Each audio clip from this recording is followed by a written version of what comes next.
Olá pessoal, tudo bem? Aqui quem fala é Cássia, do canal Alvorecer da Vida Terapias. Vamos a mais um áudio-vídeo de reflexões sobre a jornada. Lembrando que essa é uma série que não traz nenhuma verdade absoluta. Para a gente refletir, você ver se encaixa dentro do seu coração, ok? Hoje, pessoal, eu gostaria de falar com vocês sobre espelhamento, o famoso espelhamento entre as conexões de alma, principalmente chama gêmea, tá?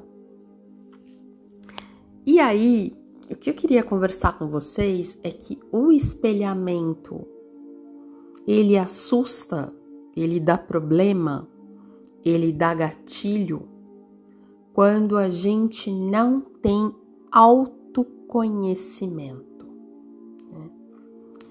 Né? E por isso que dentro de uma perspectiva do tarot terapêutico, as leituras, pelo menos que eu faço aqui no canal e nos meus atendimentos particulares, elas vão enveredar no caminho de você refletir quem você é, o que você está vivendo e por que você está fazendo o que você está fazendo. Quando você não tem esse autoconhecimento, e dificilmente alguém vai se autoconhecer 100%, né, gente? A gente acho que morre velhinho com 100 anos se autoconhecendo, né? Mas normalmente o que eu tenho observado das pessoas que eu atendo, principalmente das que estão em união, porque eu tô falando, gente, pessoal, tá se encontrando, tá namorando, né? Tem gente morando junto, tá rolando as coisas aí, tá? Principalmente o pessoal que tá em união, tem muito problema enquanto não saca que aquilo que eu estou sentindo não é meu. Aquilo que eu estou pensando não é meu. Aquela forma que eu estou agindo não é minha. Porque você está espelhando aquilo que o outro precisa ver. Se o outro souber que é aquilo que ele precisa ver, não vai espelhar, porque ele já vai estar olhando aquilo sozinho. Se ele não souber, você vai espelhar, às vezes não sabendo que está espelhando. Você vai ter um comportamento, uma ação, um sentimento que você não vai saber por que você está tendo aquilo. Então, veja, é o autoconhecimento dos dois lados. Os dois saberem a sua luz, a sua sombra, a sua facilidade, a sua dificuldade, tá? Para que isso não tenha que aparecer na conexão, na vinculação, na relação com o outro. Né? Ou vai aparecer, mas rapidinho vocês vão identificar o que está acontecendo ali. Né? Então, aqui para mim fica mais forte de novo o quanto que as pessoas precisam se autoconhecer. E eu entendo, inclusive, que quando a gente fala das curas, a gente está falando de autoconhecimento. Não é cura, eu vejo assim, tá, gente? É só meu olhar, humilde olhar. Eu não vejo que a cura é para você estar perfeito, banhado, maciço em ouro e agora estou finalmente pronto para manifestar uma união com a chama gêmea. Eu não sinto que é assim. A cura é justamente para você conhecer aonde está seu calo, aonde está sua ferida, aonde está seu gatilho, aonde está aquilo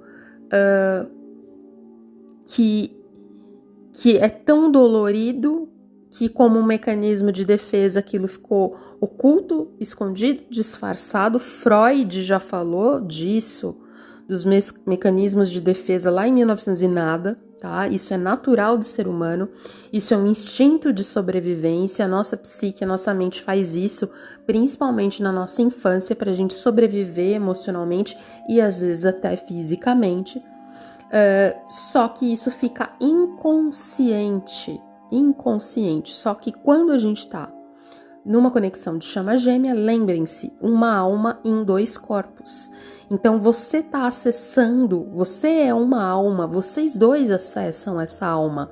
Essa alma sabe, numa instância superior, qual é a ferida, qual o machucado, qual o bloqueio, qual o problema em relação a isso. E eu entendo, inclusive, que um dos contratos que a gente tem com a nossa contraparte é justamente dessa pessoa, bem a historinha Pequena Alma e o Sol. Quem não conhece, eu vou deixar na descrição se eu achar o texto. É justamente você falar, não, tá, você precisa trabalhar esse conteúdo que é complicado, então eu, por amor, eu vou provocar que você sinta essa dor para você cuidar e curar disso, a dor desse amor, KLB. Nossa, arrepiei inteira agora, gente, tá? É que nem quando você tem... Eu sofri um acidente, né? De ônibus, olha só. O ônibus que eu tava indo pra faculdade, pegava estrada, ele tombou lá e eu me cortei bastante.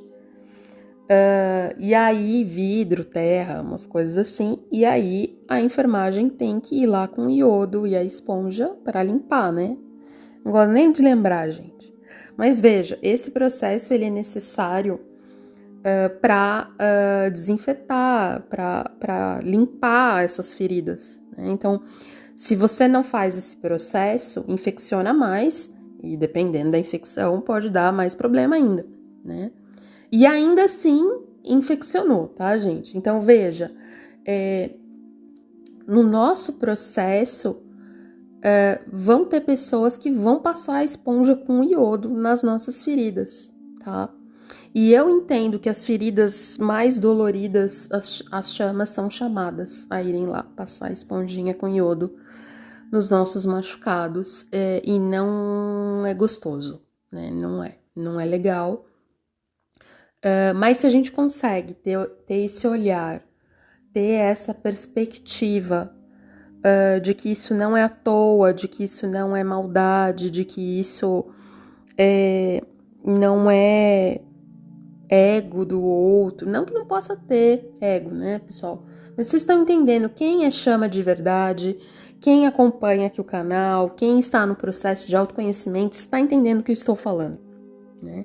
Então, se você for olhar bem de uma perspectiva mais espiritual mesmo, por isso que a gente fala que um dos grandes propósitos da conexão tem a ver com a questão espiritual, porque é uma elevação como alma, como ser, né? Um aprimoramento do teu ser. Então, quando você consegue olhar isso dessa perspectiva mais ampliada, não precisa espelhar, porque você já sabe o que está acontecendo ali. É só imaginar mulher que se maquia sem espelho, vai saber do que eu tô falando, né? Quando que você consegue passar batom sem olhar no espelho? Quando você conhece o desenho da sua boca. Eu, particularmente, passo até lápis no olho sem espelho. Com o espelho é mais fácil, mas se precisar passar sem, eu passo. Por quê? Porque você conhece o desenho do seu olho, você conhece onde ele começa, onde ele termina. Se você não conhece, você precisa do espelho ou você precisa de alguém que vai servir como espelho para te falar aquilo. Então, gente, foquem no autoconhecimento. É por isso que, ao meu humilde olhar, de novo, não existe 10 passos para manifestar a sua chama gêmea. 3 não sei o que para a sua união ocorrer, né? Inclusive porque tem ferida, gente. Veja, uma coisa é você fazer um raspão na parede, na sua pele. Outra coisa é você cortar com uma faca por cima. Outra coisa é ser um vidro. Outra coisa é você sofrer quase uma amputação de um órgão, de um braço, de uma perna. Isso, o grau de cicatrização é diferente. Com as nossas questões emocionais é a mesma coisa, tá? Veja, gente, eu na minha história, eu me formei psicóloga, fiz pós-graduação em saúde mental, fiz terapia vários anos com profissionais diferentes, e teve coisa que eu só vi do meu ser este ano, tá? E eu falo pra vocês, eu não tinha condições de ver antes. Não tinha condições de estrutura emocional de ver antes, porque foi muito complicado quando eu vi, quando eu senti, né? E assim, pensando no espelhamento que a minha chama me deu em relação a isso, foi bem foi bem tranquilo, tá, gente? Podia ter sido muito pior. Então, quanto que eu sou grata, inclusive, por esse espelhamento ele ter acontecido, mas ele ter sido até sutil, né? No que se refere, no meu caso, a questões de comunicação, né? O que houve foi um corte de comunicação que foi bem complicado para mim.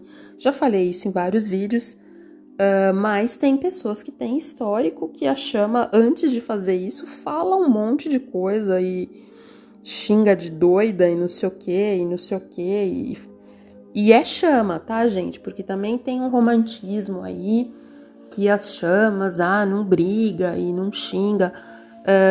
Pra mim não é a minha realidade, tá? Mas tem casal que rola uns arranca-rabos aí.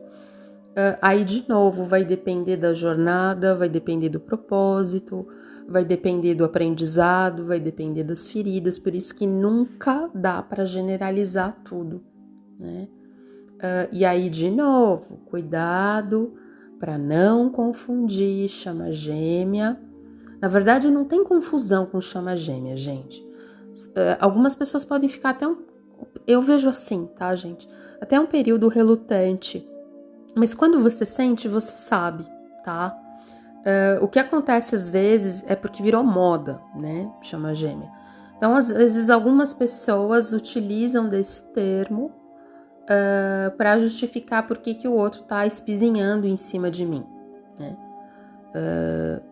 Isso é responsabilidade de quem tá fazendo esse processo, porque isso também consiste em uma ferida que mais cedo ou mais tarde essa pessoa vai acabar acessando e vai acabar curando, né? Tem um vídeo aqui, áudio-vídeo, que eu falo, chama Gêmea Narcisismo, né? Eu falo justamente sobre isso, né? Inclusive, tem uma série de psicopatas soltos por aí, né? Que usam, você é minha alma gêmea, não sei o que, não sei o que. E é para dar golpe, tá? Então veja, você teve um despertar espiritual, você mudou a sua vida, você foi por um caminho de autoconhecimento, você está desenvolvendo a sua espiritualidade dentro do que você acredita, ou você tá ali sofrendo, chorando e de noite se sentindo pior, né? Uma coisa é a fase da Dark Soul of the Night, da noite escura, que a gente pode ter mais do que uma, algumas vezes, né? Alguns dizem que a primeira é pior, eu acho que eu já tive umas 3. Teve uma, acho que foi esse ano, durou uns 2 dias e meio. Foi a mais difícil que eu tive, tá, gente? Foi tenso o negócio. Mas foi rápido, né? Porque meus mentores também estão mais espertos e eu também tô, porque o autoconhecimento faz a gente identificar o que é meu, o que é do outro, o que é do campo, né? O que é porque tá tentando me tirar do meu foco, tá? Então, invistam em autoconhecimento. Autoconhecimento através do quê? Leiam, assistam vídeos, façam terapia, constelação, mapa astral, regressão, vidas passadas, teta healing, hipnose, vocês vão escolher, tá? Conheçam-se, né? Conheçam-se, que aí a gente começa a entender como as coisas funcionam, ok? Então, um beijo a todos, para minha chama também estiver dando um oi por aqui, e até o próximo áudio vídeo. Tchauzinho!